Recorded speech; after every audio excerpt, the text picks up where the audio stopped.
Ẹ káàbọ̀.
Ẹjọ́ podium yìí ti ń kún jù. Ẹjọ́ ọ̀tá ò ní yọ̀ wá.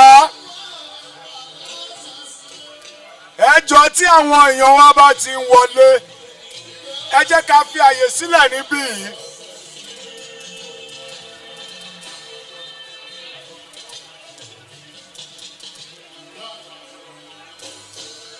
PDP ẹjọ́ àwọn leaders wa tí wọ́n wá dúró tì yín wọ́n dẹ̀ láwọn máa dúró tì yín.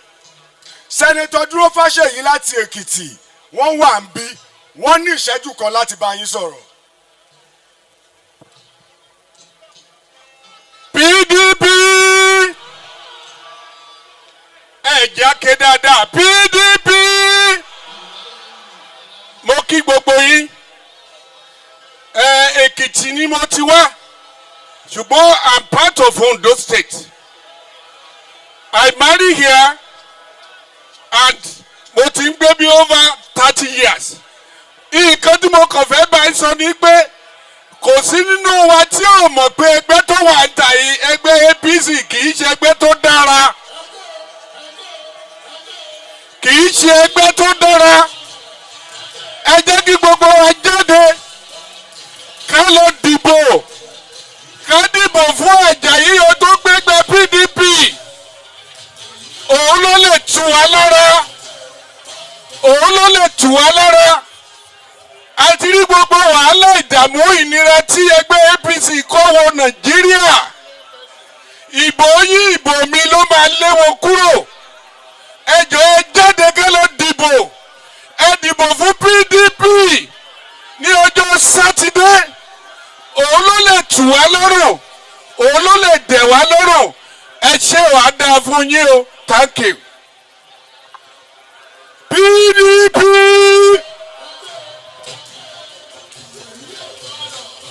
PDP. PDP.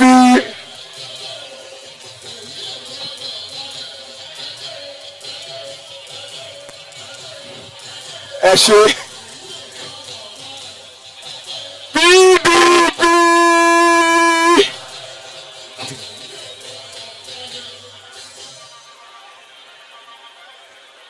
Distinguished His Excellency, sir. Èyí ò gbọ́dọ̀ balẹ̀. Èyí ò gbọ́dọ̀ balẹ̀.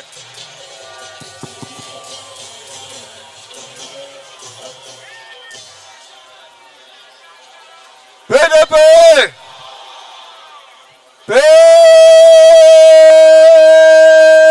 PDP!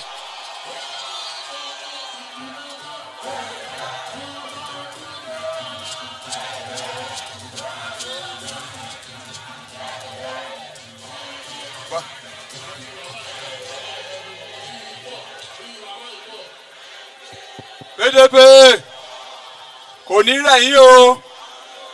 Akure o. Akure o. Ondo State o. Ẹ̀yin èèyàn mi ṣe wà. Ẹ̀yin èèyàn mi ṣe wà. Ẹ ṣé. Ẹ̀yin obìnrin ńkọ́. Ẹ̀yin ọ̀dọ́ ńkọ́. Ṣé bó ṣe yẹ kó rí lórí báyìí ni? Abara tù yín. Abara tù ẹ̀yin. Ní ìjọ Sátidé ètò ń bọ̀ yóò ti dé tán àbí kò dé tán? Ṣá máa tẹ́ àbá ní tẹ́? Ta lẹ máa tẹ́ fún? Aṣojú tèmi o. Tẹ́ bá ti tẹ́, ẹ wá dúró. Ẹ jẹ́ kí wọ́n kà á. Tọ́n bá ti kà á, ẹ wá dúró. Ẹ jẹ́ kí wọ́n rìkọ́ọ̀dù ẹ̀. Tọ́n bá rìkọ́ọ̀dù ẹ̀, ẹ wá tẹ̀lé wọn lọ sí collation center. Abẹ́ ẹ̀ ní lọ. Abẹ́ ẹ̀ ní lọ. Ẹ wá dúró tì wọ́n. Kí ni mo wí? Wọ́n wá ṣe ìṣirò yẹn, wọ́n á kà á ní kọ̀ọ̀kan. Tọ́n bá ti kà á, wọ́n wá declare Agboola as governor. Adi àbá nídìí. Wọ́n ní òrìṣà bó lè gbà mí. Fi mí lẹ̀ bó ṣe bá mi. Ìgbà kan wà l'Ondo State o. Tó jẹ́ pé ọ̀nà wa da. Àbí mo gbúrọ́. Ìgbà kan wà tó jẹ́ pé hospital wa ń ṣiṣẹ́. Àbí mo gbúrọ́. Tẹ́ bá lọ bẹ̀ lálẹ́, ó dúdú kò sí nọ́mbẹ̀ o. Ìgbà kan wà tẹ́ pé bọ́ọ̀sì máa ń kó àwọn ọmọ iléèwé lọ sí school. Àbí wo purọ́? Ìgbà kan wà tó jẹ́ pé gbogbo bus stop tó wà nílùú ìgbogbo ẹ̀ látúnṣe o. Àbí wo purọ́? Ìgbà kan wà tó jẹ́ pé àwọn àgbẹ̀ ọ̀dọ́ tá a kó sí ọ̀nà rẹ̀ tí wọ́n ṣiṣẹ́ ń bẹ̀ wọ́n dẹ̀ ń rówó díẹ̀díẹ̀ o. Àbí mo purọ́? Ìgbà kan wà tí a ní mega school. Àbí mo purọ́? Ìgbà tó wà tẹ́ pé ẹ̀kọ́ ọ̀fẹ́ ni fún àwọn ọmọléèwé. Àbí mo purọ́? Ìgbà kan wà tẹ́ pé owó tá à ń san ní yunifásitì èló ní 32,000. Bọ̀ àwọn tí ò nífẹ̀ẹ́ mẹ̀kúnnù wọ́n ti gbé sókè o. Àbọ̀ nífẹ̀ẹ́ yín ni. Ẹ má jẹ́ kán tàn yín jẹ o. Gbogbo nǹkan ló lásìkò. Tí ẹ bá fẹ́ ṣe dáadáa, kẹ́ wá voters card yín jáde. Torí tí wọ́n bá ní pé ìlú máa ń le lóòótọ́ o. Ṣùgbọ́n ọ̀nà àbáyọ wà. Àbí kò sí? Ìbò ni. Kí la ó fi nà wọ́n pa?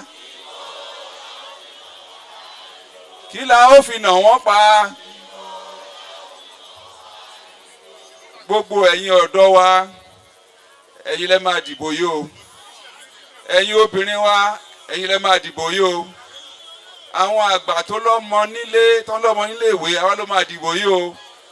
Àwọn abiyamọ tó fẹ́ bímọ ọ̀fẹ́, àwa ló máa dìbò yìí o. Àwọn ọmọ wa kéékèèké tó wà ní primary school, àwa ló máa dìbò yìí o. Á di àbá nídìí. Mi ò gbọ́. Èmi á di o. Aṣojú mi o. PDP ń bọ̀ o. Ìmọ́lẹ̀ ò ní pẹ́ dé o. PDP!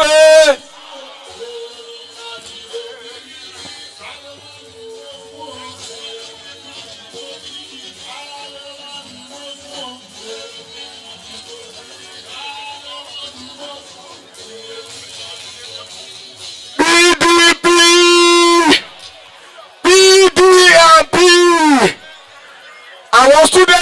and be PDP. Oh yeah, I've heard students bye. Another challenge, yo. Another challenge, yo. Another challenge, yo. Double challenge, yo. Another challenge, yo. Another challenge, yo. Another challenge, yo. Double challenge, yo. PDP. Ejo, I want to stand on existing protocol. As we all know, this party in town, party tó wà nígboro yìí tá fẹ́ lé lọ yìí, tá bá jẹ́ kó lọ sí ìbò yìí lẹ́lẹ́kejì, ó máa increase the school fees àkùngbá sí 450,000 naira. Agboola ti sọ pé àwọn máa reduce it by 30%. Tá bá sọ 100,000 automatically àmọ́ máa sọ 70,000. Unimed tó wà ńbẹ̀ yẹn wọ́n ti gbé sí 1.2 million naira. Kò ṣòwò mẹ̀kúnnù mọ́. Èyí ni ká lọ máa sọ fún àwọn èèyàn wa nílé. Ìgbà àwọn student àwọn ọmọléèwé wọ́n ti padà lẹ́yìn wọn. Abẹ́ padà lẹ́yìn wọn. Abẹ́ padà lẹ́yìn wọn. APC ti ṣẹ̀wá. APC ti rẹwà jẹ. Àwọn student padà lẹ́yìn wọn. Omi ló máa gbé wọn lọ. APC ti ṣẹ̀wá. APC ti rẹwà jẹ. Àwọn students padà lẹ́yìn wọn. Omi ló máa gbé wọn lọ. PDP, PDP, PDP. Students are with the party. Student news àgbọ̀dọ̀ Ajayi ẹ ṣé gan.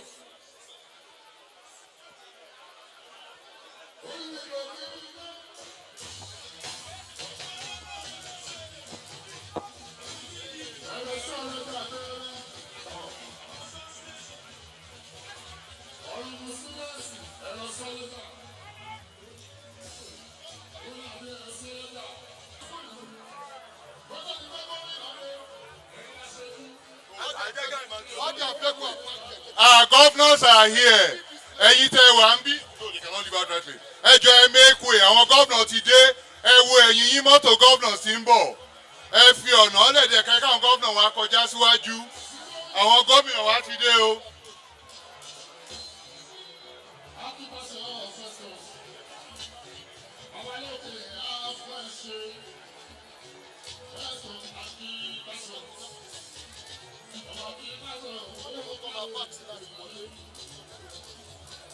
Ẹ jọ̀ọ́ ẹ fún wọn láyè ká lè rí bí dúró láàrin bíbá yìí.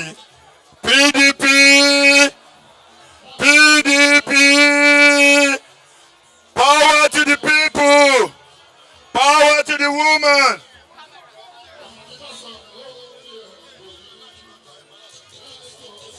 Ẹ jọ̀ọ́ ẹ fún wa láyè láàrin bẹ̀yẹn ẹ jọ̀ọ́.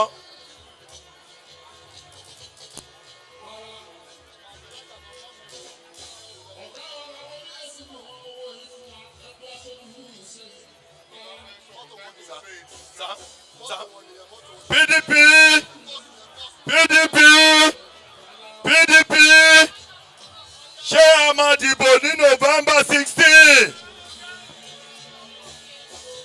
Tẹ́ bá ti fẹ́ dìbò mo fẹ́ rí fìlà yín lókè. PDP. Ẹ jọ̀ọ́ ẹ fi àyè lẹ̀ ń bẹ̀ àwọn governors wa fẹ́ wọlé. Please give way here. Ẹ fi ọ̀nà lẹ̀ ń bẹ̀ yẹn. Ẹ fi ọ̀nà lẹ̀ ń bẹ̀ yẹn jẹ́ kí àwọn gómìnà gbàbẹ̀ wọlé. Okay? PDP yìí ti gbogbo wa ni. Ó máa gbọ́dọ̀ bàjẹ́. Torí kò sí ibòmíràn tí a lè lọ. Àjò àbí ilé. Ẹ jẹ́ ká sowọ́pọ̀ ká fìmọ̀ ṣọ̀kan gbé kémi gbé.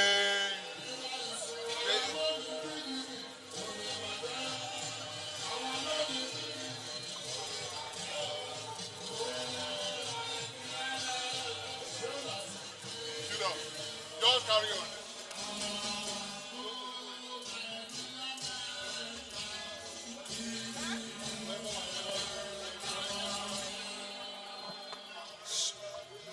I want to invite the state chairman of the party to come forward right away for the welcome address. PDP, power to the people. Is the state chairman here? Ondo State, power to the people. Thank you very much, Your Excellencies, distinguished ladies and gentlemen that are here today to witness the grand finale of the PDP rally here in Ondo State ahead of the November 16, 2024 election. Please, I'd like you to know that you have in your midst this afternoon the full complement of the national leadership of our great party. I'll begin to set the protocol. We have the chairman of the Ondo State 2024 National Campaign Council, the executive governor of Oshu State, Senator Demola Jackson, His Excellency. The acting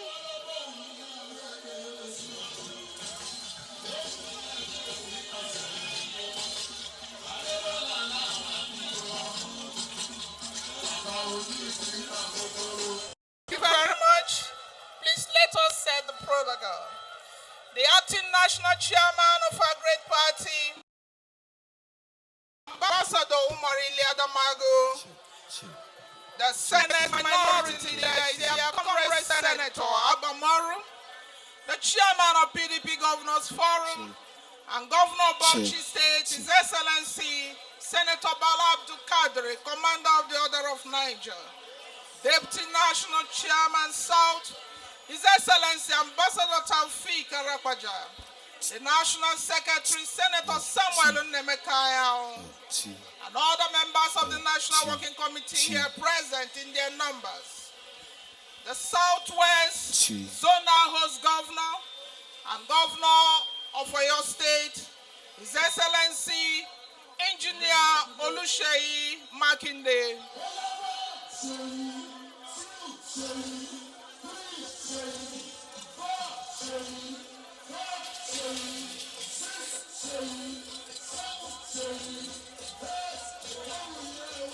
Thank you very much.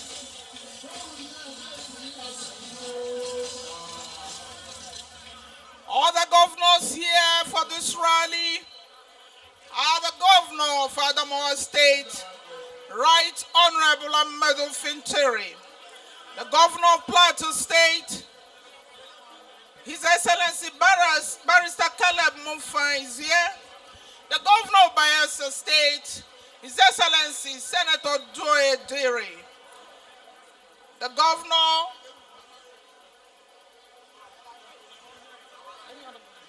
we also have here in our midst, want to recognize as acting state chairman, Chief B.O. Bello, PhD, the candidate for whom we have gathered here, His Excellency, former Deputy Governor of Ondo State, Alfred Abola Ajayi and his deputy.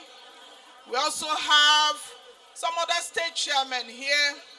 Ladies and gentlemen, for want of time, we would have loved to mention all that are here. But I'd like to tell you that everyone is here and you are also recognized, because without you we cannot do the campaigns. PDP! Power to the people! With this very brief protocol, let me invite to the microphone for his welcome address the acting state chairman. He's already here. Chairman. Thank you, madam. PDP! Ó ti ń ṣiṣẹ́ rẹ̀ bọ̀, bàbá wa ti pé. Ó ti ń ṣiṣẹ́ rẹ̀ bọ̀ lẹ́gbẹ́ wa, bàbá ṣe la ṣe pé. PDP, Your Excellency, our National Acting Chairman, Ambassador Ilya Damagum, and the National Working Committee of our great party, you're welcome to Ondo State. Your Excellency, the chairman of the Governors Forum, and all our wonderful governors here present, His Excellency Asiwaju Daxin Adebola Adeleke, the National Campaign Council Chairman, and all members of the Campaign Council, Your Excellency, our own Engineer Sheyi Makinde, the governor and leader, the governor of Oyo State and leader of PDP in the Southwest, most distinguished Abba Moro, and other members of the National Assembly here present, members of the State Working Committee, distinguished invited guests, ladies and gentlemen, we thank you for coming to be with us. Ẹ̀yin èèyàn wa nípínlẹ̀ Ondo, PDP, a dúpẹ́ lọ́wọ́ yín pé ẹ ti wà pẹ̀lú wa, ṣùgbọ́n ẹ jẹ́ ká fi sùúrù gba ètò yìí nítorí Ọlọ́run ti fẹ́ dá ìkólọ wa padà. Wọ́n sì kọ́ wa, Bíbélì kọ́ wa, Kùránì kọ́ wa pé ńgbà tí Ọlọ́run bá dá ìkólọ wa padà, kí ló máa ṣe o? A ṣe wá bí àlá. Ṣùgbọ́n ẹ jẹ́ ká múra sílẹ̀. Let us prepare these 2 hours to the election. Let us go from door to door to finalize our unit and door-to-door canvassing and campaign. On your behalf, on the behalf of the good people of Ondo State, on behalf of the wonderful members of the People's Democratic Party of Ondo State, we want to welcome and thank our leaders who are here present for the support, not only your presence and the encouragement you've given us. Chairman Alhaji Bala, we want to thank you very much.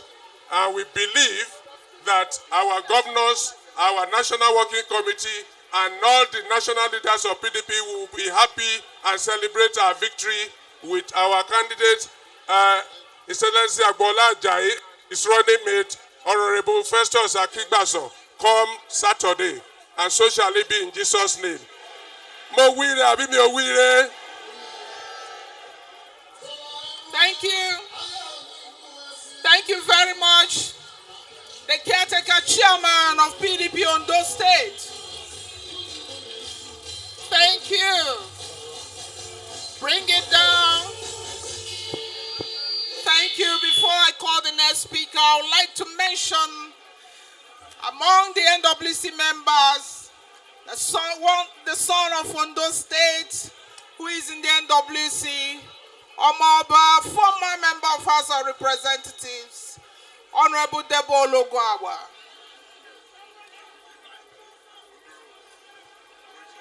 We are now going to get an address from the chairman of the State Campaign Council, former National Vice Chairman of the Southwest Zone, Dr. A.D. Olafeso. PDP eléré ẹ̀sùn ni agboola mi gbòòrò títì ó mi gbòòrò.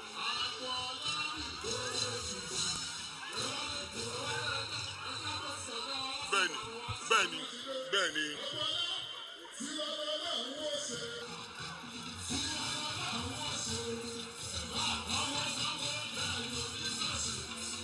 Ọlọ́run ló ṣe. Bẹ́ẹ̀ni, yóò dáa fún ọ.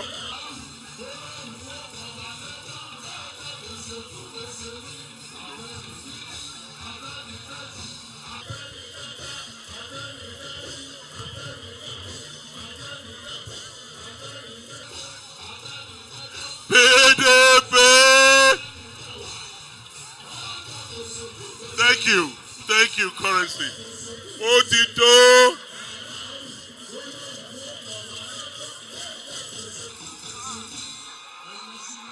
Ẹ ṣé o, PDP. ẹjọ́ tẹ bá fẹ́ dìbò fún Agboola ẹ jẹ́ ìrífìlà yín lókè. PDP mo sọ pé Agboola mì gbòòrò tìtì ó mì gbòòrò Agboola ó mì gbòòrò.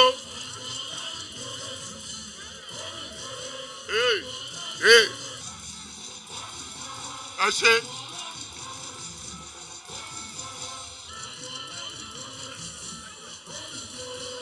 Mo fẹ́ fi àkókò ìdúpẹ́ lọ́wọ́ àwọn leaders wa tó wá ní àti Àbújá. Wọ́n dúró tì wá ó pọ̀ ó ga. Ìrìn àjò tí wọ́n rò pé ànírìn à ń rìn àti tún fẹ́ fìyà jẹ wọ́n àbí bẹ́ẹ̀ kọ́. Ǹjẹ́ Agboola wọlé lọ́tùn àbí kò ní wọlé? Ǹjẹ́ ó ti wọlé àbí ó ti wọlé? We will forever be grateful.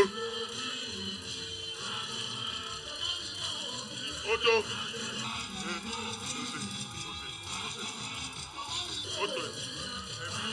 Okay. Oshe currency orí ẹ pé fine boy for life. Your Excellencies, we will forever be grateful to all of you for the energy, the love you have shown Ondo State. And we will never take it for granted. Installing Agboola as the governor of Ondo State is the new beginning for our state because this is the state of the great, patrons of Nigeria, and it has been defined by their performance all along. Now Agboola is on the scene. How can he perform less than our Southwest leader, Engineer Seyi Abiodun Makinde, or the governor of Osun State, the dancing governor, the Mole of Africa, and all of them that are leading him. Ondo.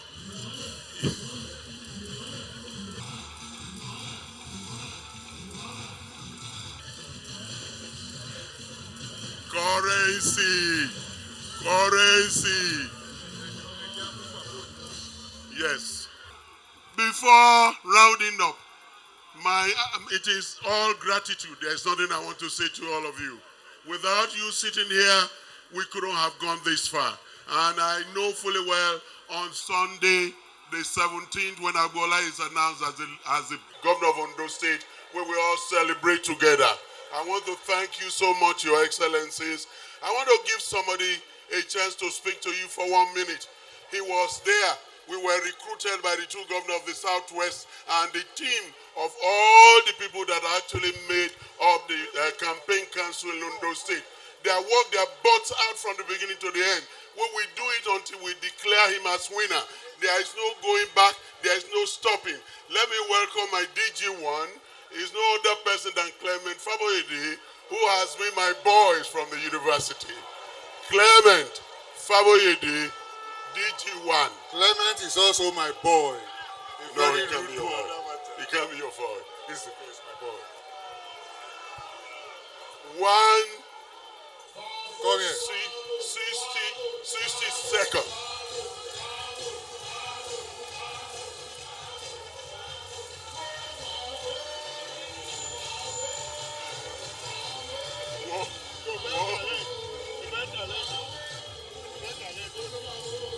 Now you speak, son. Speak. Speak to them. PDP! Power and order! And I want to see me àdúrà mi ti gbà. Mo ti ké p'Olúwa. Lọ́dún tí mo wà yìí o, á dára fún mi. Mo ti ké p'Olúwa. Lọ́dún tí mo wà yìí o, ẹ̀mí mímọ́ pàgbo yí mi ká, àgbo, pàgbo yí mi ká, pàgbo yí mi ká, pàgbo yí mi ká.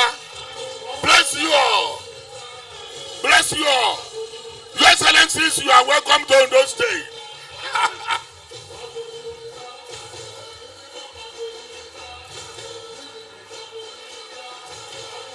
Thank you.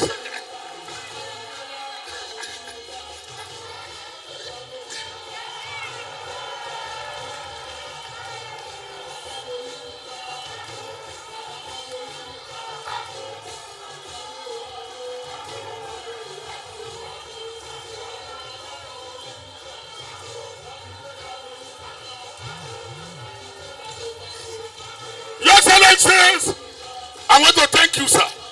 I want to welcome you to the land of bitumen and petroleum. But what have you seen for the past 8 years?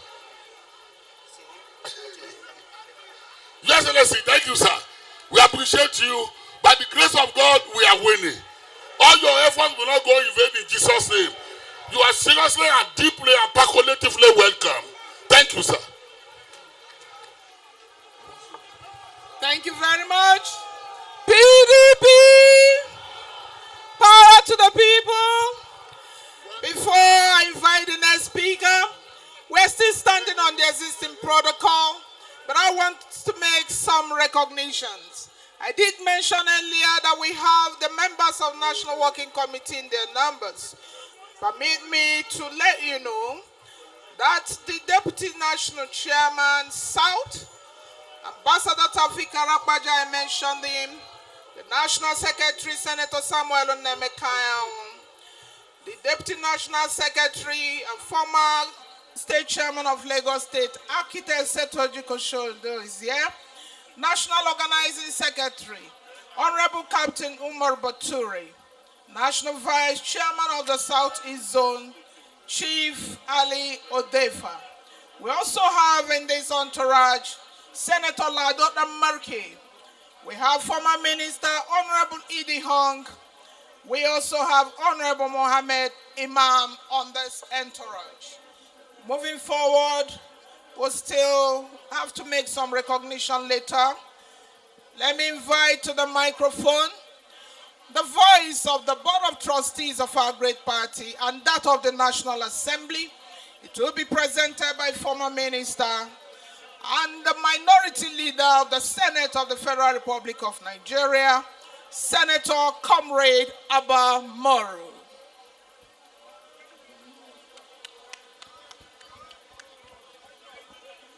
PDP,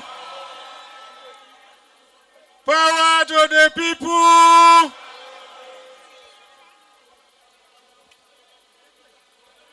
Your Excellencies, the chairman of our great party and our governors, members of the National Working Committee, I respectfully observe the well-established protocol. I am very happy once more, Ondo people, to be with you again.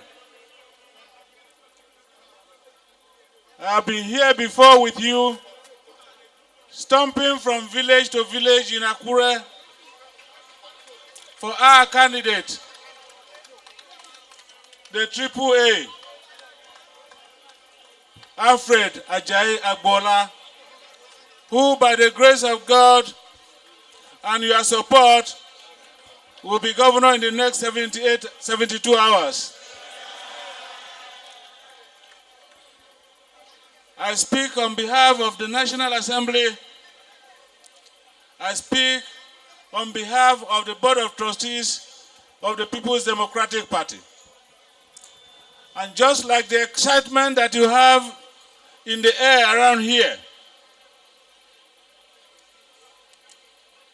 the presence of our governors, the presence of most of members of the National Working Committee is an indication that in this fight to liberate Ondo State, all members and leadership of the great People's Democratic Party are united.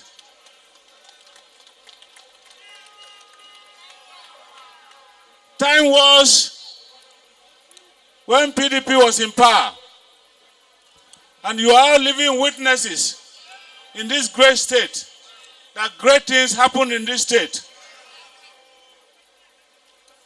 Since PDP left power, a lot of things have gone down the drain. Our roads are in serious states of disrepair. Our schools are begging for rehabilitation. Our hospitals need serious attention. And virtually all infrastructures in Ondo State have gone down the drain. And that is why everywhere you go, people ask, Where are the good old days when PDP was in power? You have a chance. And I can bet you, today, we are holding our rally here. After Saturday, the man who will have authority to approve venues for rallies will be Agbola. And I want to plead with him. Let him not deny opposition parties the use of government facilities.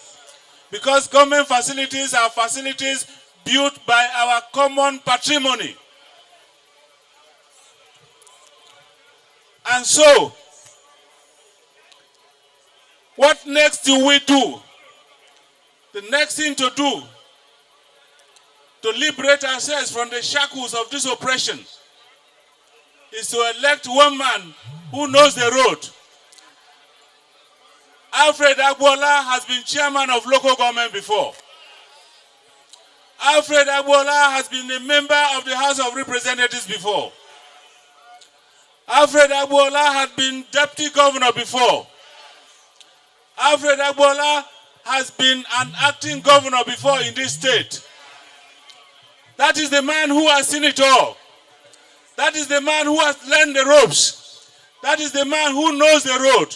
So if you want to get back to the great days of Ondo State again, then I enjoin you today, follow the man who knows the road. Make no mistakes about it. Let nobody deceive you about continuity, because they tell you, vote the other side for continuity. And I tell you, is it continuity in penury and struggles? That is the continuity they are asking you for.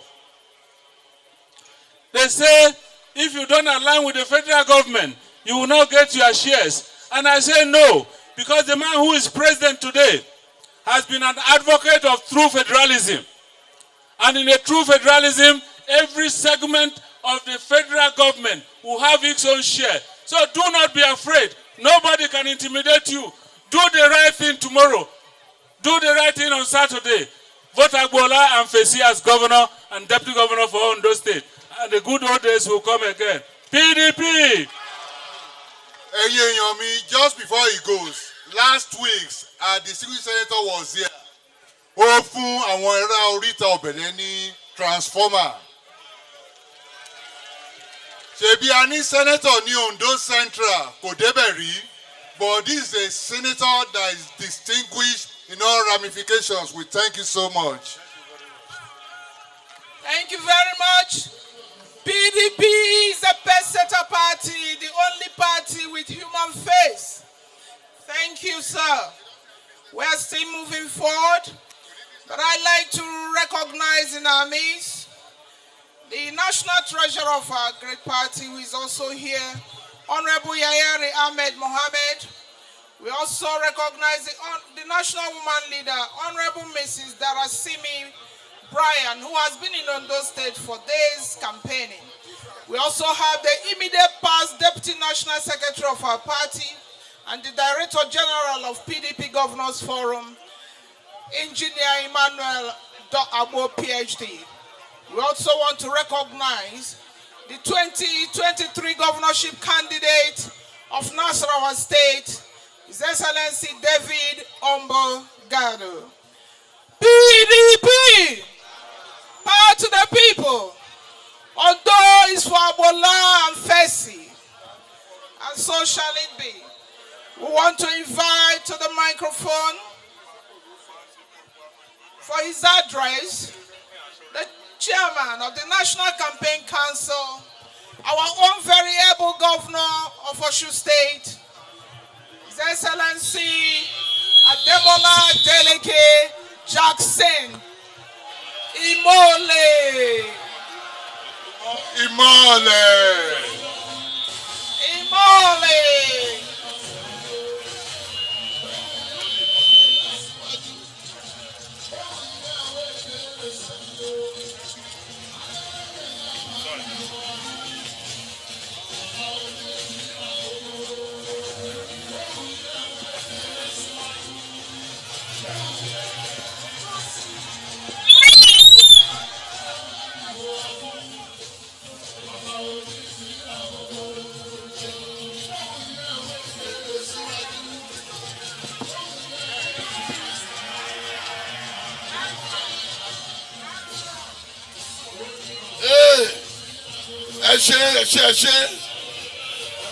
Thank you.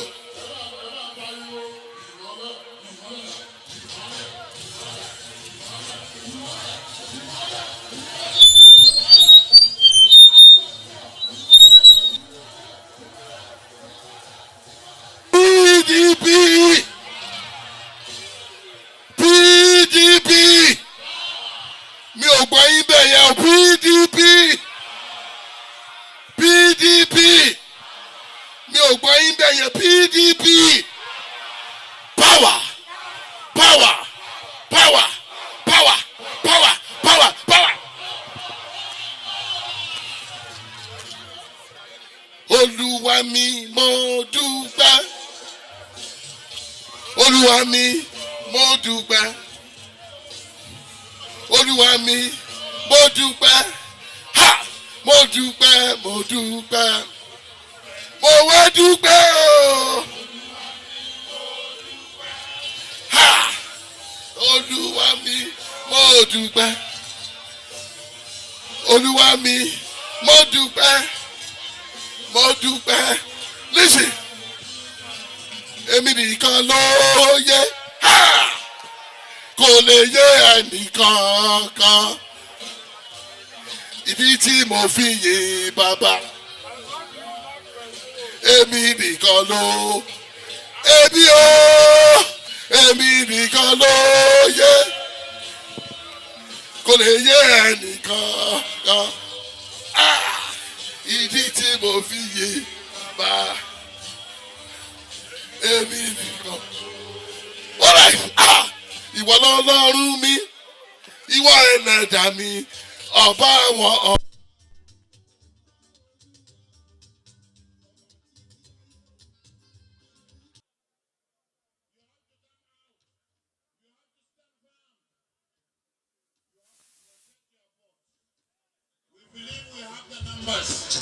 But we have to protect the numbers.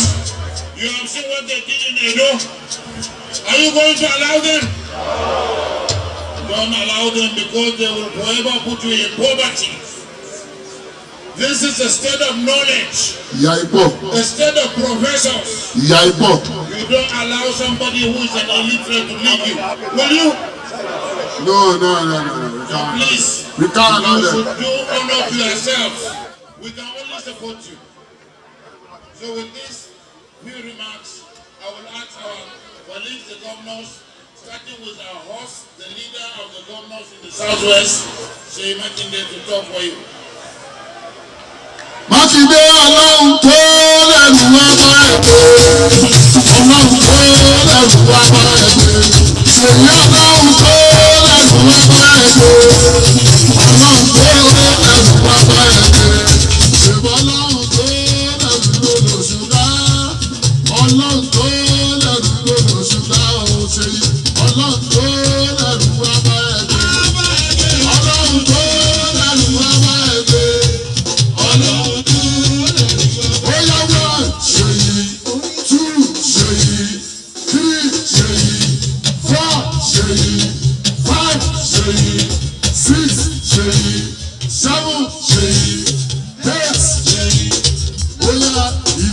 Ti ṣe ní o gbogbo ọmọ tí bàtà wà ní ọ̀dọ̀. Power náà dà. Power náà rè.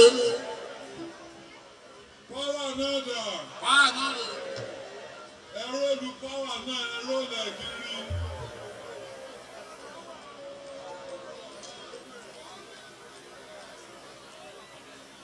Ṣé rí ọ̀rọ̀ òmọ̀lé ní torí pé it's time to go back to the grassroots. This is the final jamboree. After eléyìí, ẹ padà sí wọ́ọ̀dù yìí, ẹ padà sí unity yìí. Ṣùgbọ́n mo fẹ́ bẹ̀ yín ni oríṣiríṣi la ti ń gbọ́. Níjọ́ Saturday, àwọn asókè dilẹ̀, ibù táwọn èèyàn bá dìbò fáwọn, àwọn á sì wọlé. Tó bá wọlé ibo ni wọ́n wọ̀? Wọ́n wọ yàrá wọn ni. wọ́n lọ bá lọ́wọ́ wọ́n lọ bá yàwó wọn.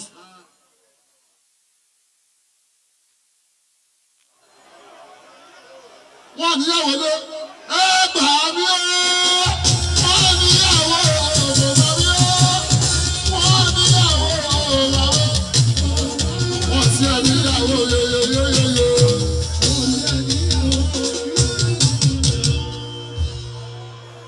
That is the only appeal tí mo ní fún yín. Tó wà nígboro àtàrí àjànàkú ni wọn ò lè gbé. So níjọ́ Sátidé ẹ dìbò kẹ́ dúró dìbò yín. Ẹ gba rìtọ́ọ̀tì yín ẹ gbà dání. Ẹ fi yókù ẹ filẹ̀ sí ọwọ́ àwa àtọwọ́ Ọlọ́run.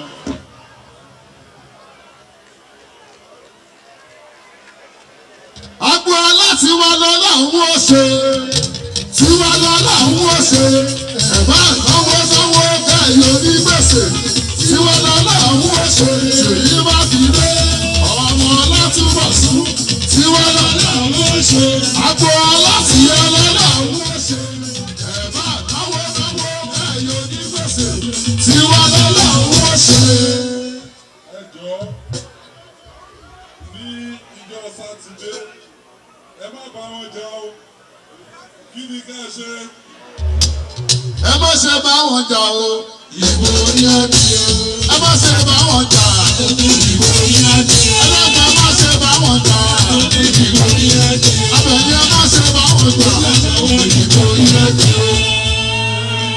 Never since the PDP, result will not even come close.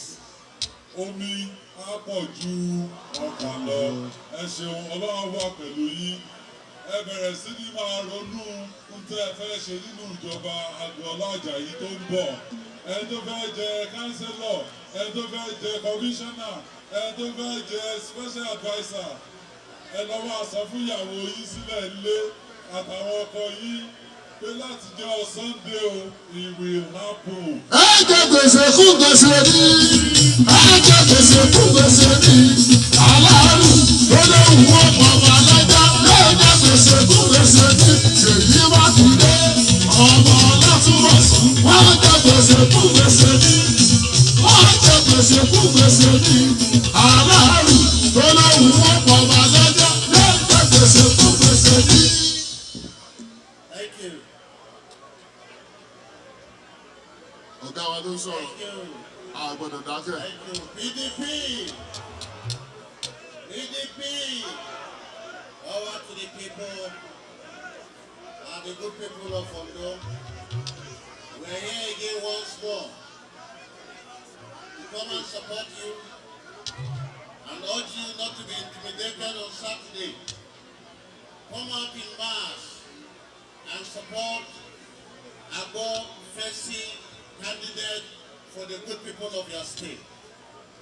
Come out and vote and ensure he becomes your governor on Saturday so that you can clear off and conquer the underdevelopment and hunger that has taken over our land. Come out that day. The only direction you'll be going is where there is umbrella, where there is PDP, and ensure you cast your vote and you protect it and declare Ajayi as your governor on that day. Thank you and God bless you. PDP, we now hear from the performing governor, the miracle governor from Bayelsa, Distinguished Senator Adeleke.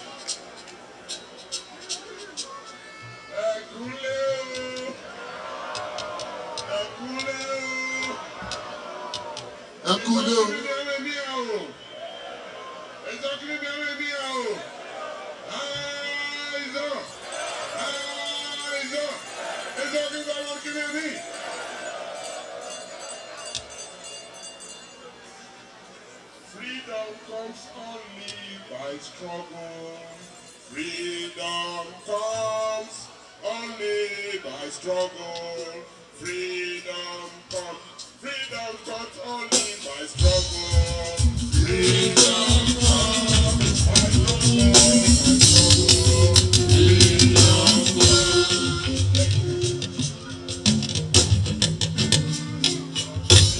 pressure will never leave you unless you decide to free yourself. Elections are by the corner. It is the people that matters in this election. We have had experiences all over. Power belongs to the people. When you go that day, don't say I have voted and go back to sleep. No, 1,000 times no. After voting, stay there. Defend your vote. Follow your vote. Follow your vote. When the people are strong, there is no power that can bring them down. Follow your vote. Take over the units. Take over the work collation centers. Take over the local government collation centers. Take over the state collation center. In your numbers. Let us not hear that we won, but we were rigged out. Somebody can only rig you where he is more popular. But I can see that PDP here is very strong. Not so. Not so. Go and vote. Let us win and follow your vote. For my brothers from Arobo. Eyes up. Eyes up. From my brothers from Apoy. Eyes up. Eyes up. God bless you all. Thank you. Thank you. We now hear from the performing governor of Plateau State, Barrister Caleb Mutwang. Because all what God cannot do, what God cannot do,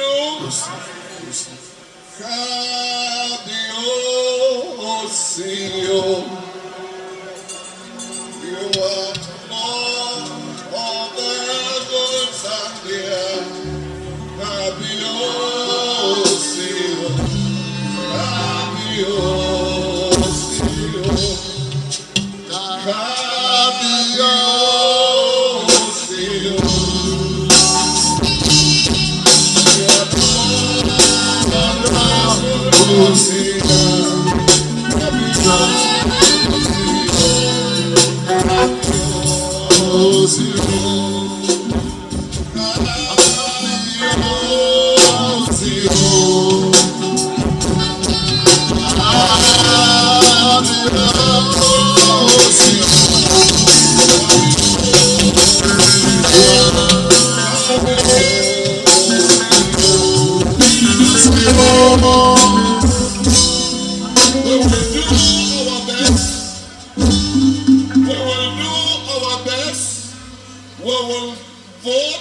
Protect our votes, but we must also believe God that God will give us victory on Saturday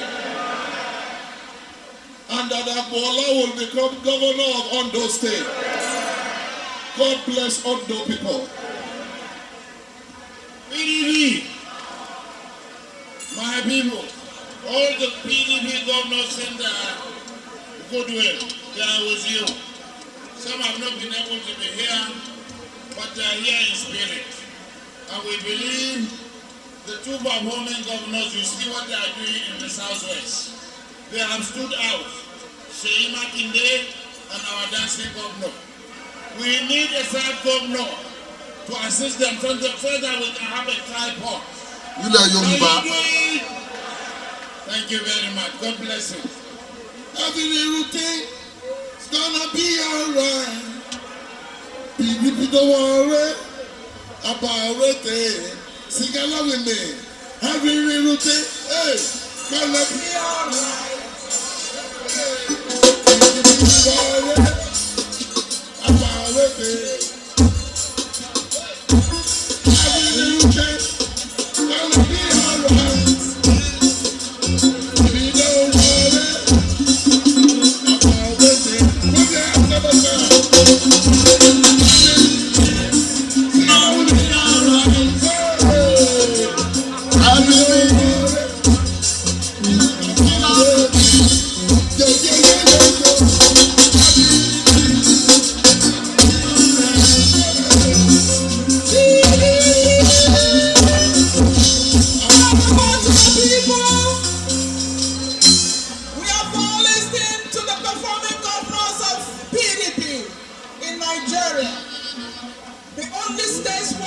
this Federal Republic are only the PDP states.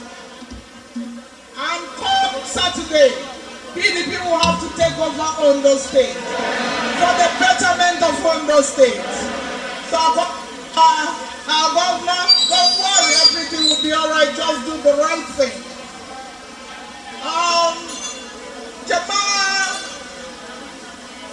Jama'a mutanen Arewa, assalamu alaikum. Wa alaikum salam about you.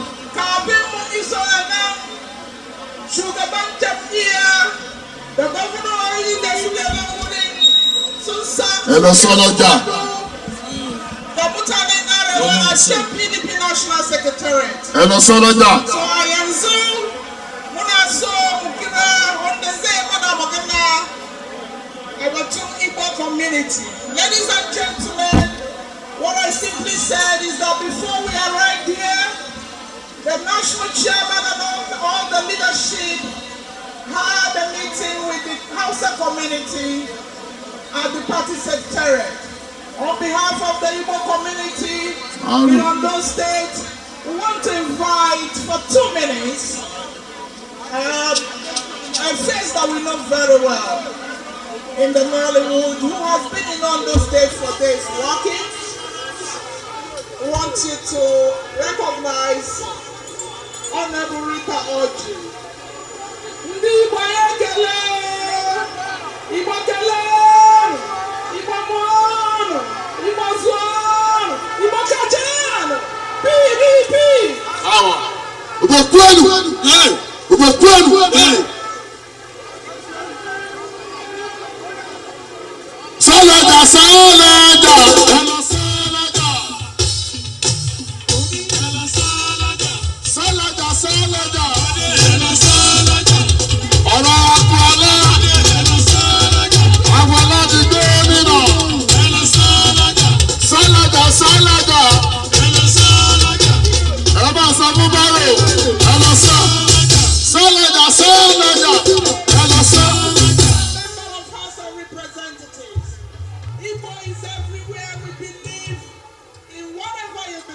She believes in Ondo State. Rita, 2 minutes. PDP. Wow.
I will speak in English because some need it.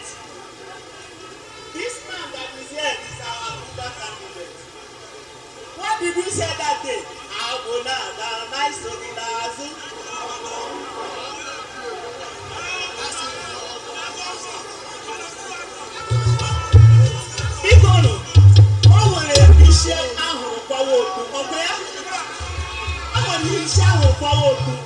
Oh, the papa.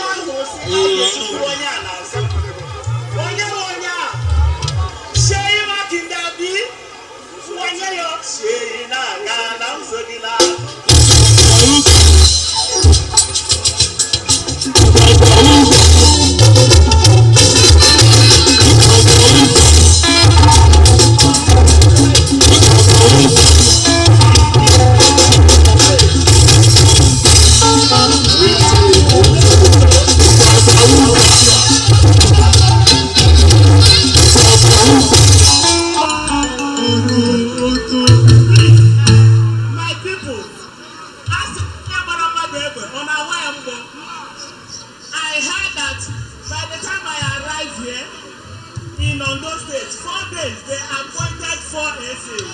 What were they doing since that they didn't give you the essay?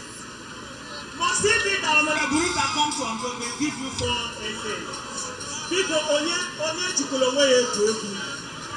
People, sana anya free. Onye mama that ego ada we ambo. Chetakwa na mune we again. People, you follow.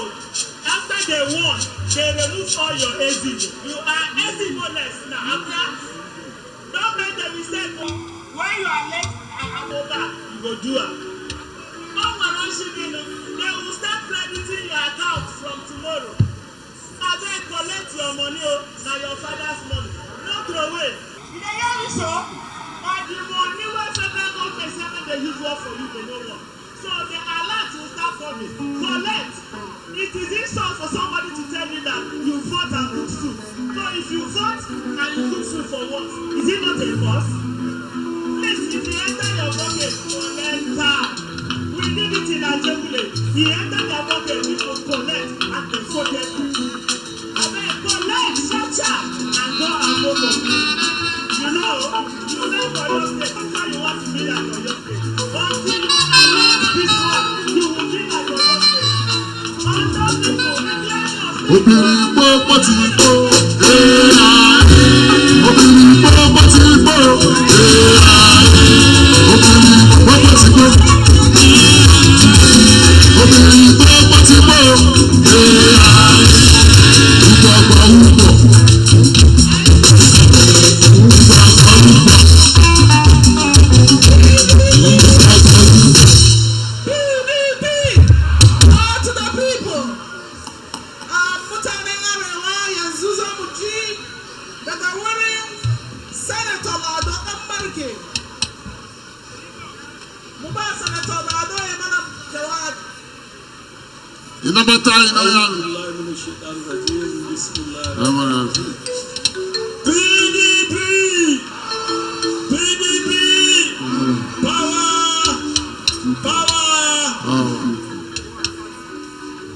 mai girma shugaban wannan jami'a ta mai albarka na ƙasa baki daya, mai girma shugaban gwamnoni da gwamnoni wanda suke wannan wuri,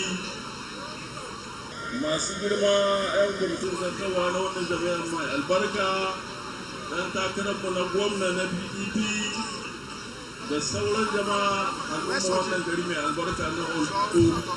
Assalamu alaikum. Wa alaikum salam wa barakatuh. Na zo domin mutanenmu wanda suke nan wurin, wanda suke daga yankuna na arewa, domin mu yi maku bayani, mu nuna maku irin muhimmancin wannan tafiya,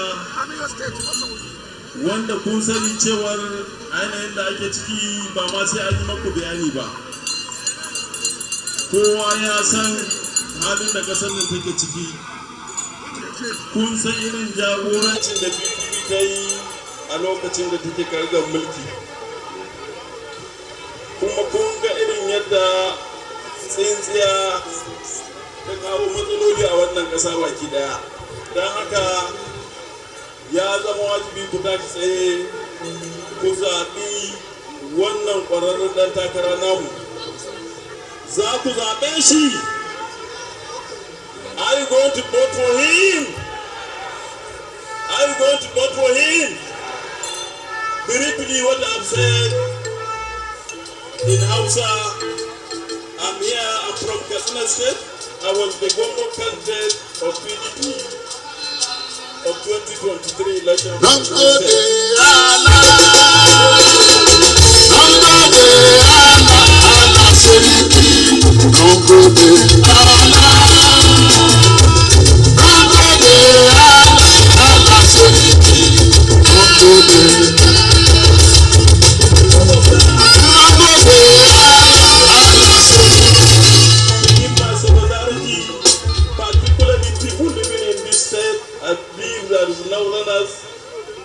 I want to call to solicit to them for you to vote this better candidate. It's somebody that I know for a long time. I assure you he's not going to disappoint you. He's a better candidate. He held a series of positions and he performed very well. People understand, as we are all aware, we don't need to even campaign for you, considering the recent situations of happening in this country. We are seeing, we are hearing, we are feeling. Is it not so? Are you going to vote PDP? You promise in 2 hours to go, God willing, this will be the governor of our dear state. God bless you all. Thank you very much. PDP. Power. My name is David Emmanuel Mbugadu, the candidate of PDP in 2023 and 2019 election. I stood for governorship. I was in the House of Reps for 8 years.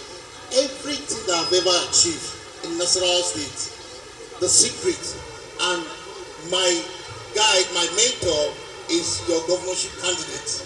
I succeeded in drilling 1,500 boreholes as a member of House of Representatives, and the secret is your governor to be. He is my he is everything to me. And I brought about 37 transformers in my state. The secret is your governor to be. I believe he becomes your governor. He's going to do times 10 for you. The secret of community governance that helped me in Nasarawa State. As at 4 p.m. we won the election. 4 p.m. in Nasarawa State, we won the election. Inshallah. I don't want you to repeat that mistake.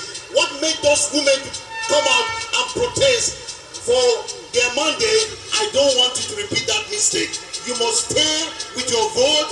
You must make sure that you escort him to government house because you will declare as your governor. I believe everything that I stand for is your governor because he's my guide, he's my teacher, he's my mentor. To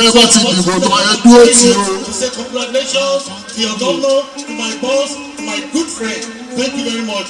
PDP. Tẹ́ bá ti dìbò tán, ẹ dúró ti bò yín o. Ṣé ẹ ti gbọ́? PDP. Àwọn ò gbọ́ pa yẹn o. PDP. Àkókò tó láti bọ̀ látẹnu èyí Táyọ̀ Jẹ́gẹ́dẹ́.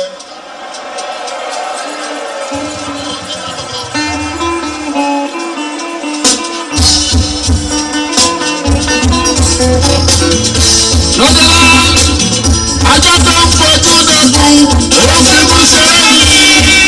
Ìbọn yóò yá ó gbọ́dọ̀ dẹ́kun ní Fúbà. Gẹ́gẹ́dẹ́ má ṣe gbára lé wọn ọ̀dàlẹ̀ ní wọ́n. Ẹ má ṣe gbẹ́sẹ̀ lé wọn ọ̀dà. Gẹ́gẹ́dẹ́ má ṣe gbára lé wọn ọ̀dàlẹ̀ ní wọ́n. Ẹ má ṣe gbẹ́sẹ̀ lé wọn ọ̀dà. Àdìsẹ́ kiri lẹ́yìn ẹ̀fẹ̀ kú sọ́wọ́. Àdìsẹ́ sẹ́ni lójú ẹ̀ pátá sẹ́nu. Ìmọ̀tò ìwá ṣe No tension, we are winning by the grace of God. Ewiya, maso, sawa, PDP, no tension, we are winning by the grace of God. Ewiya, maso,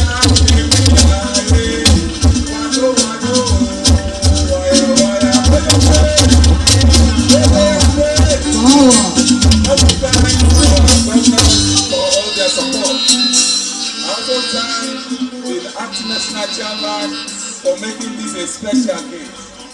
I thank all the members of the National Working Committee who have stood by the party.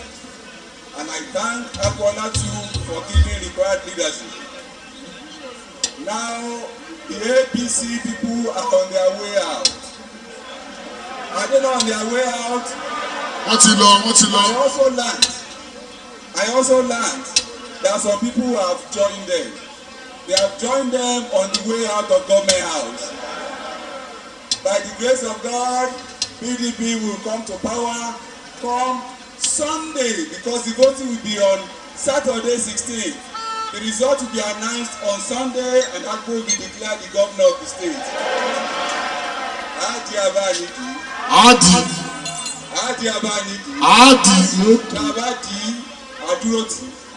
Tabaduroti, one Kalojua. Nambaka, Aduro, one entire. Tẹ̀lé wọn láti polling unit lọ sí World Collation Center. Ẹ lọ bẹ́ẹ̀ ni lọ. Tẹ̀lé wọn láti World Collation Center lọ sí Local Government Center. Ẹ lọ bẹ́ẹ̀ ni lọ. Tó bá di ijọ́ tí wọ́n máa announce ní Sunday 17th, wọ́n declare PDP. Wọ́n declare PDP. Wọ́n declare PDP.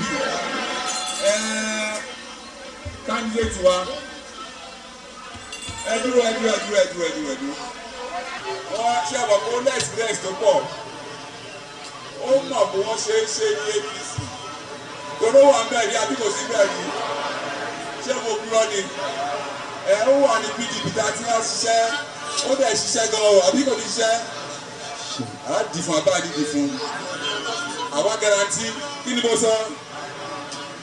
Àwa garanti kí ni mo sọ? PDP! Our next governor of Ondo State by the grace of God. Asue Ighodalo. Èmi kàkà kìkìkà ọba òjìlé ọlá èmi ọgbọdọ gbọdọ. Èmi kàkà kìkìkà ọba òjìlé ọlá ọgbọlá ọgbọdọ balẹ̀ ọgbọlá ọgbọdọ balẹ̀. Ọba ilé ọlá, àpò ọlá gbọdọ̀ balẹ̀. Gbọdọ̀ balẹ̀ o, ẹgbẹ́ àpò gbọdọ̀. PDP! Àpò ọlá gbọdọ̀ fèdí o. Bàlá, gbogbo bó ṣe náwó náírà bàlá. Tó ní kọ́ máa lọ gbé pólé epo bàlá gbogbo ẹ̀ náà ti ṣe wàá jèrè ọ̀nà rẹ̀ kù mí bàlá. Before I invite the acting national chairman and members of the NWC, I've been directed to recognize the following persons. Members of Board of Trustees from Ondo State, Ambassador Omolande Oluwateru and Honorable Afolabi Akinsiku. We also recognize one of the foundation members of PDP who is from Ondo State, Otumba Fashewe. We recognize Dr. Motaya Dairo, Honorable Jide Ogulayi, minority leader of House of Assembly. We recognize Honorable Mrs. Bumi Ogutibeju, who is the Secretary of National Campaign Council. And we thank our own former Zona Public Secretary who has been holding for Honorable Ayo Falaki. PDP! Power to the people! It is now time to listen to the address of the party.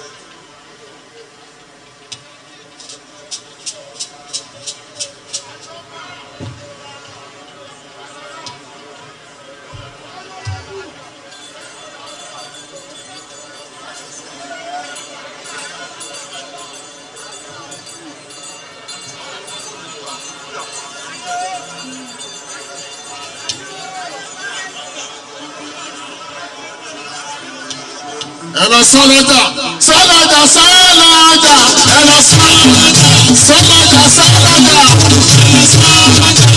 ẹ̀rọ sọ́lọ́wà ẹ̀rọ sọ́lọ́kùrá ẹ̀rọ sọ́lọ́jà ẹ̀rọ sọ́lọ́kù sọ́lọ́jà sọ́lọ́jà ẹ̀rọ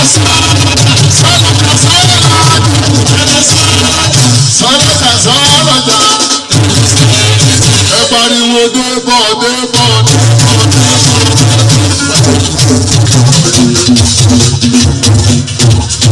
Ẹ pariwo débọ̀ débọ̀ débọ̀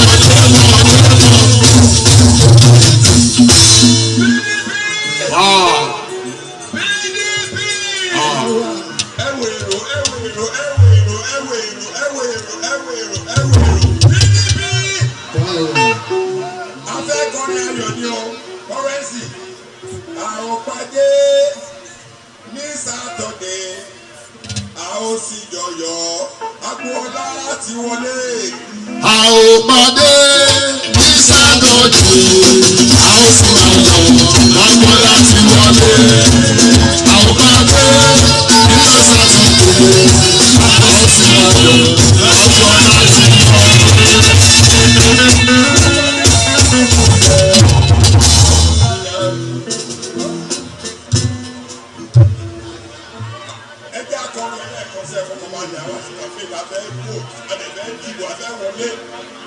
àwọn pàdé ní sátọ̀dé a ó sì jọyọ̀ agboola ti wọlé. ẹ̀mí mímọ́ ló sọ bẹ́ẹ̀ ogun ọ̀run ìbá ṣẹ́. àwọn pàdé ní sátọ̀dé a ó sì jọyọ̀ agboola ti wọlé. ẹ̀mí mímọ́ ló sọ bẹ́ẹ̀.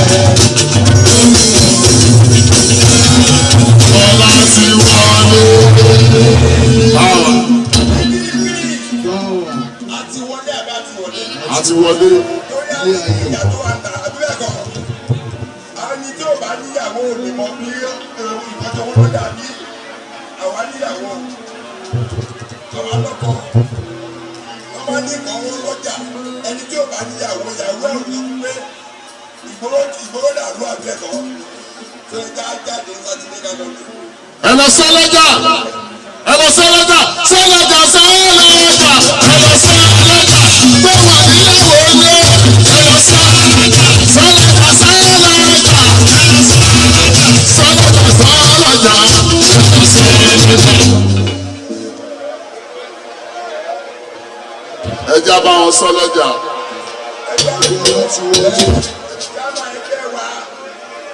Ambassador Umar Damadu àtàwọn ẹlẹgbẹ́ rẹ̀ ní national committee wọn bá a sọ̀rọ̀. PDP, before the national chairman comes, Otumba Oyewole Fashawe has been asked to address Ondo State. Otumba, please. PDP.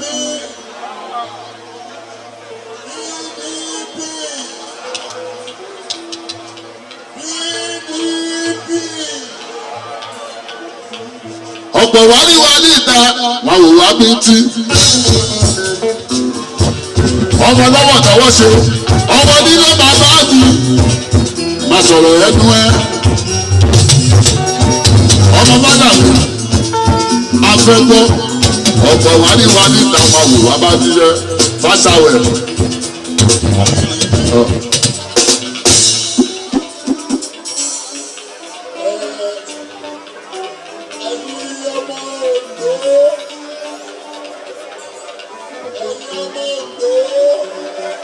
Ẹ̀yin mo dúró.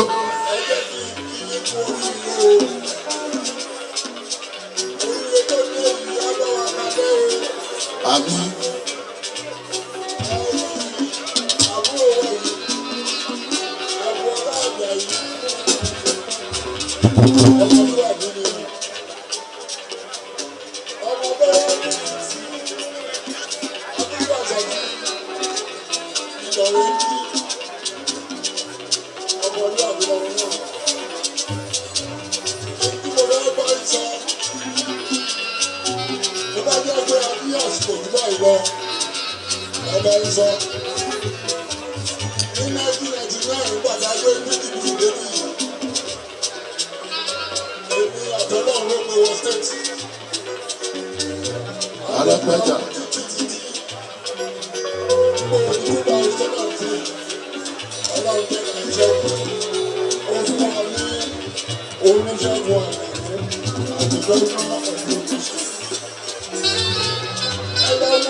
Bẹ́ẹ̀ni.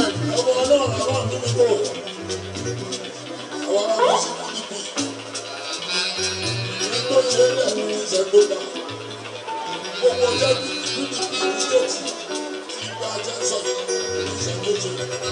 So wàá bẹ̀ yín ọ̀dọ̀ tí mo fẹ́ bẹ̀ yín ebi yìí fẹ́ ẹ̀jẹ̀ sí ebi yìí pọ̀ jù. Wàhálà yìí pọ̀. Ebi yìí pọ̀. Ẹ gbọ́. Agboola ọ̀dẹ̀ ló lè kọ̀ọ̀rọ̀. Agboola ló lè gbà wálẹ̀. Ẹ gbọ́ lẹ́nu Fáṣáwẹ̀. Àwọn Ọbásanjọ́. Àwọn Àtìkù ni. Fáṣáwẹ̀ ní. Ẹnu àgbàlókun tí gbó. Fáṣáwẹ̀ sọ̀rọ̀ ẹnu ẹ. Ọmọ Fáṣáwẹ̀ lọ́wọ́. Àbí lọ́wọ́ tàwọn ṣe. Fáṣáwẹ̀ ní.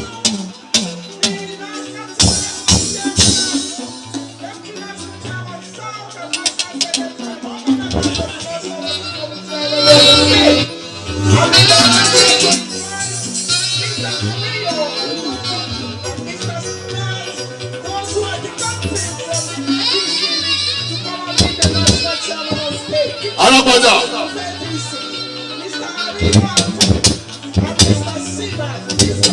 Alápàdà ní Ìbàdàn.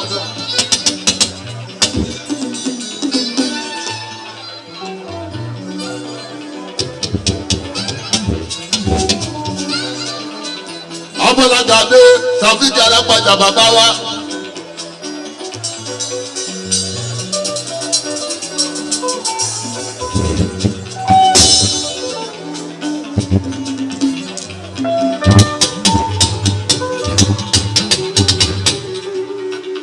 Ọmọlágadé Alápàdà Tàfíkì ní bàbá wa ń bàdàn ní àwọn tí Ṣèyí Mákindé. Power. PDP. Power. You see, the beauty of our party is that everywhere we go, we conquer. Before I tell you what I came to say today, already people have seen the light. We have leaders here that have been weeping yesterday without saying one great word.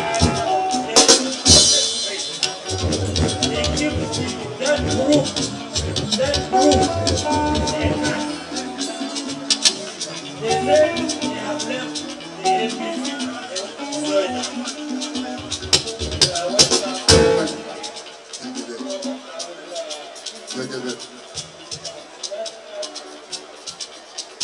One of the leaders of the APC who is saying he has been there.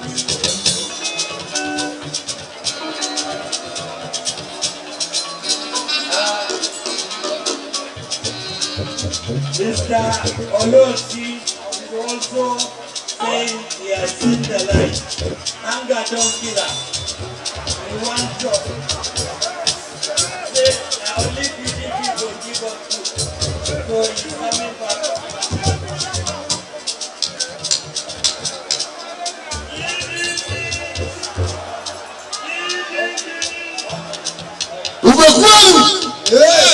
PDP.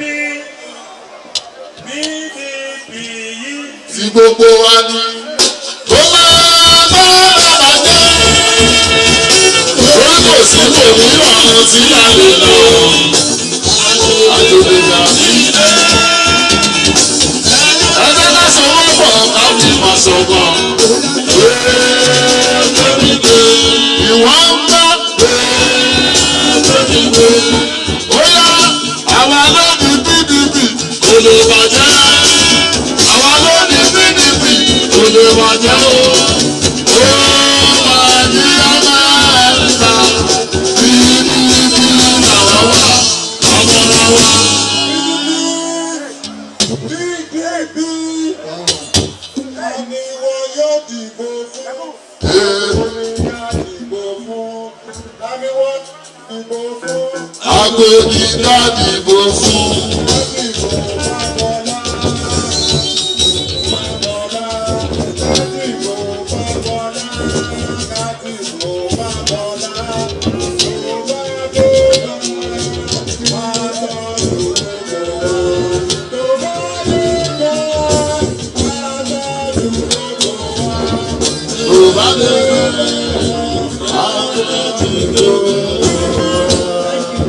Thank you very much. You see, I want to tell the people of Ondo State, when PDP was ruling Ondo State, you have seen roads, you have seen schools, you have seen medical facilities all over. May the soul of late Shogun Agbaku rest in peace. Someone has come, joined the PDP, did the small thing he wants to do. Unfortunately, he was possessed and he went the wrong way. Since he went that way, we have never seen him. Before we used to see him very tall, now he's very small. So, let me tell you, nobody should intimidate you. Saturday is your day. It's the day you will change your life. It's the day you will decide for yourself. Ask your vote, wait for your vote to be counted. After it's counted, escort your vote to the election center. Wọ́n ní ẹ̀tẹ̀lé bó yín débi tí wọ́n ti kà á. Has entered the required area. Did you hear me? Yes. Did you promise that you were going to be there? Ṣé ẹ gbọ́? Okay, unless if you want to have a day with hunger, poverty, then you will look their way. They will come with stolen money. It's not their money. It's the money meant for you to build road. The money meant for you to equip your hospital. So please, my friend, stop that. So please and please, you have seen our governors. PDP is the only state that has given good governance all over Nigeria. If you see any of our states that is being governed by PDP, you will see overhead bridges, you will see good roads, good schools. What is happening here? The last 6 years, there is no roads, no nothing. At the federal, they don't know even what they are doing. They have lost their mind.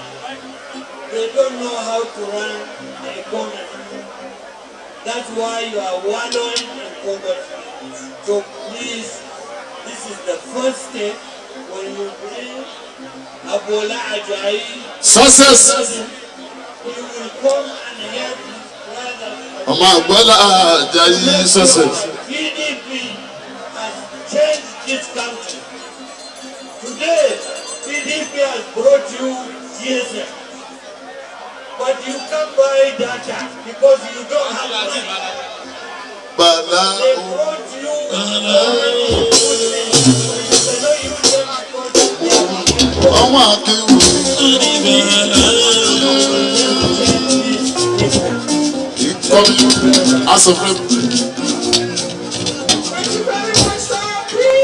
Akure not, Akure not, Bala.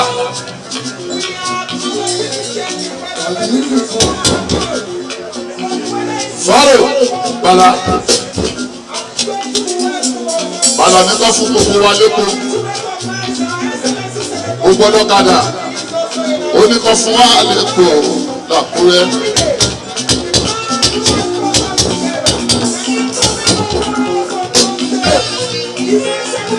Bala ooo.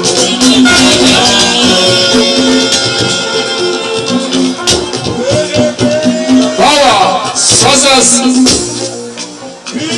Let's get it.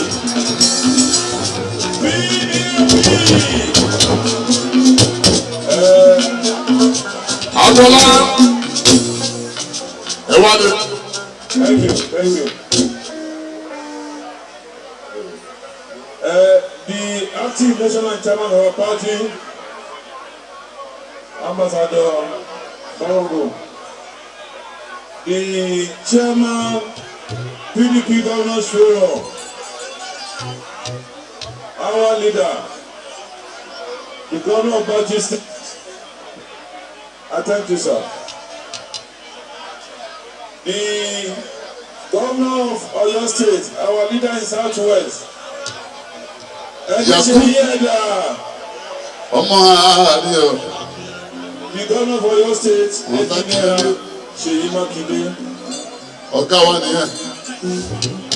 The governor of Osun State and the chairman, National Campaign Council, Ondo 2024.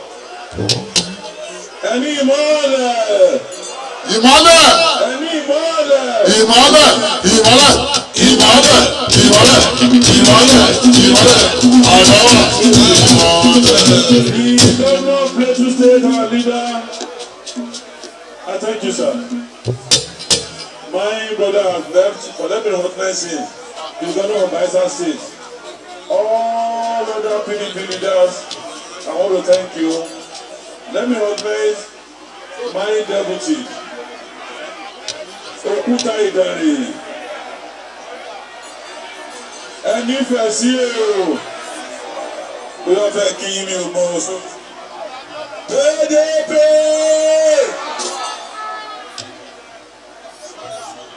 Sorry, I omitted my leader, seriously, sir. The governor of Adamawa State, our leader.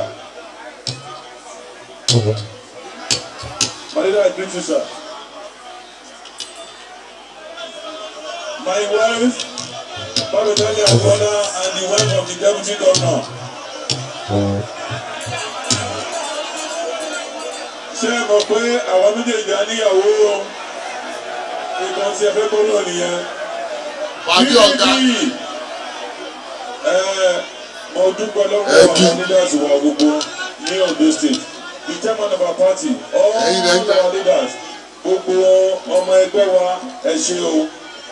Nínú ìwé Bíbélì, wọ́n ní gbogbo wa nígbà tó ń lọ sí okun.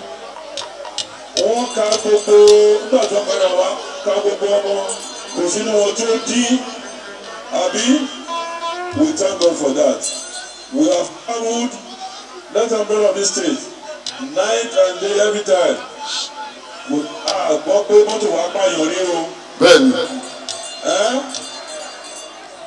A dẹ̀ ní pààyàn o. A ò yìnbọn sẹ́nìbọ̀dì rí o. Ọlọ́run dẹ̀ ń ṣe o. Ilé tó kù yẹn bá ṣe kan lẹ́ o.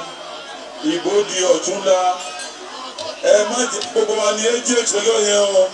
Má sọ pé ẹnìkan tó jẹ́ agent. All of us go to be agent on that day. Tẹ́ bá ti bò tán, dúró síbẹ̀ kó tójú yín ká. Tó bá ti àdáṣe ẹ̀wọ̀n kọ́ pèsè má lọ. Àtúkúrò mbẹ̀, àtún lọ sí collection ní wọ́ọ̀dù. From there to the local government. From there all of us will bombard Akure. By the grace of God, victory shall be ours in Jesus' name.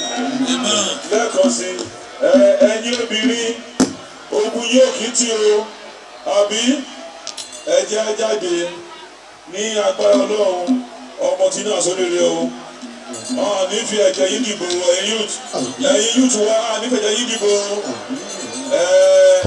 Tó bá wá di on the 17th. Of this month ní Sunday tó bá ti announce wa máa kọ orin kan tẹ́ mọ́rin náà ẹni pé a tù wá lára o a tù wá lára o. Ìwọ yìí o, àgbà yìí o, a tù wá lára o, a tù wá lára o, a tù wá lára o. Ìgbà yìí o, àsìkò yìí o, a tù wá lára o. Àwọn ọ̀gbọ́n yẹn ẹ jẹ́ ká lọ sọ lọ́jà o.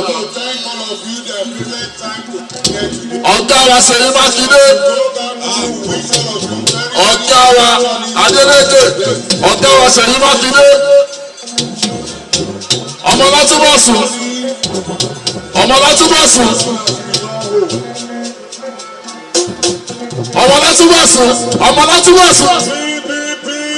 Dára. Ṣé ọ̀gára ló sọ̀rọ̀ yìí o? Ṣèyí Mákindé ló sọ̀rọ̀ o. Sunday. Gbogbo Ọ̀yọ́ state ló sọ̀rọ̀ yìí o.